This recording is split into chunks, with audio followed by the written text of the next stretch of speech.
Here's a video from one of my fossil hunts. I found some really interesting Ammonite nodules.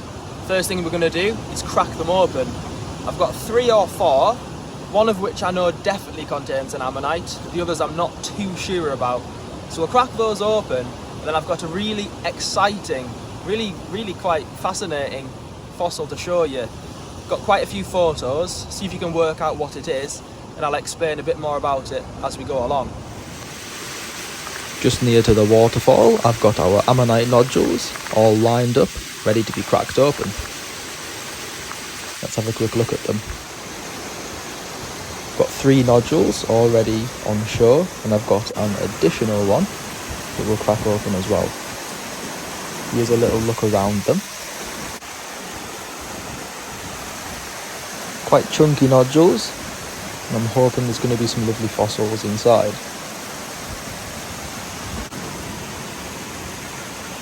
If there is some fossils inside, I hope that when we crack them open, they open the right way and that the fossils inside are actually well preserved. Let's open up the first one.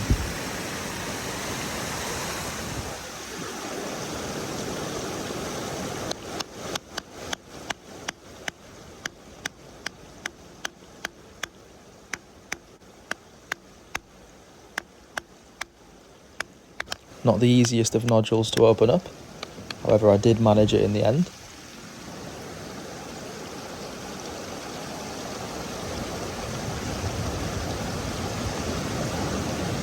Inside, 2 ammonites are preserved, however not really the best quality. When the rock has split through, the fossils have actually also split in half. Bit of a shame, but not much we could do about it. Let's hope this one contains something better.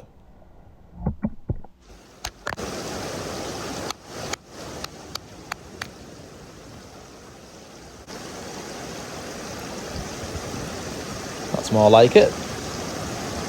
That's exactly what I was hoping was going to be inside. It's got an ammonite, the same species as the previous one. However, this one is really well preserved and the rock is just separated from it really nicely. Let's have a look inside this one.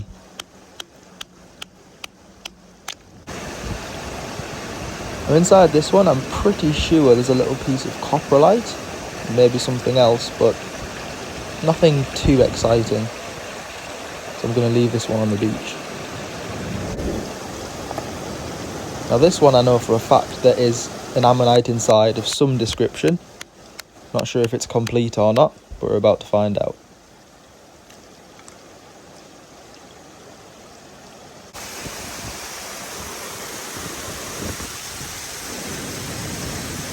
Not too bad at all. To say it was very worn on the outside and already partially broken, it's turned out pretty good.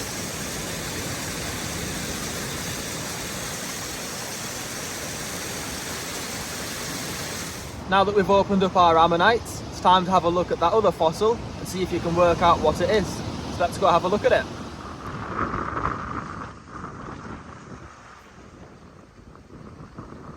I've got the photos coming up in just a moment.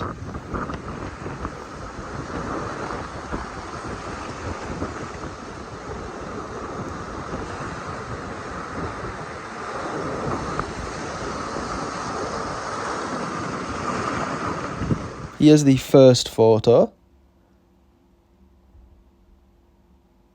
Might not be the easiest fossil to work out what it is initially, but photo after photo you should start to work it out.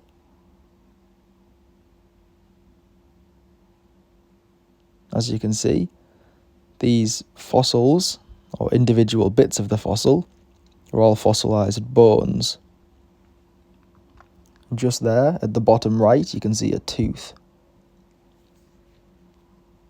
Lots more of these circular bones, which a lot of you will recognise as being paddle digits from a flipper from an ichthyosaur. There's another tooth right there, laid on top of a rib.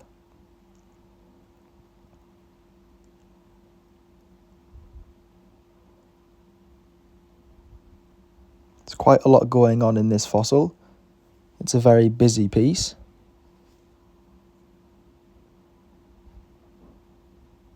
There you can see one of the prize pieces of this specimen, which is all of the teeth preserved in the shell.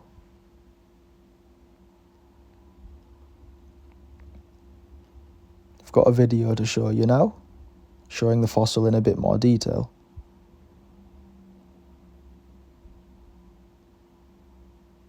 We were very lucky to find this before the sea had started to properly destroy it. This was the only part of the creature that we found. We're pretty sure there will have been more of the skeleton there.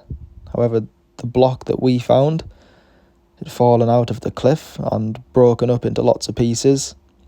There was lots of other pieces of shale nearby which had been broken apart, but thankfully we got the skull. So what you can see here is a scavenged ichthyosaur skull, broken into many pieces. These very thin plates right there are pieces from the scleral ring, which would have gone into the eye socket.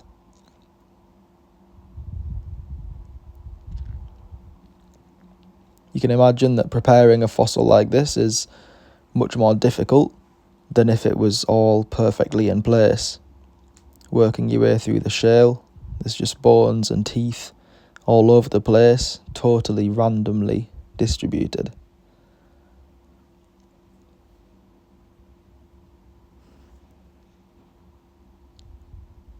There's even bits of the eye socket that have been presumably chewed up by whatever has either killed or predated this creature.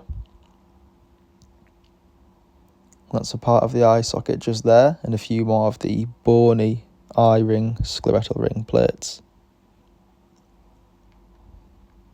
A couple more teeth as well.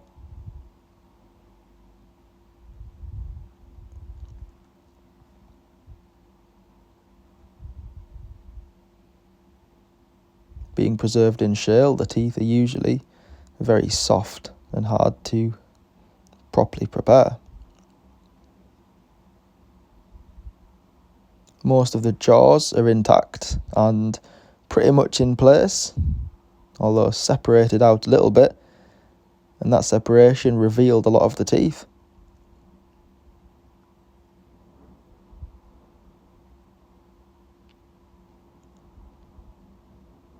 Just look at that.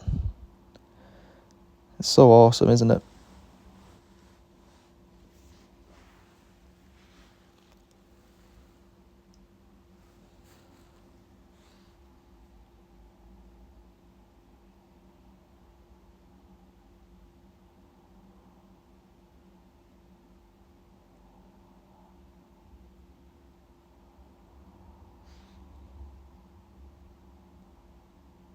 These jaws are complete to the very tip of the jaw, something that you don't often see.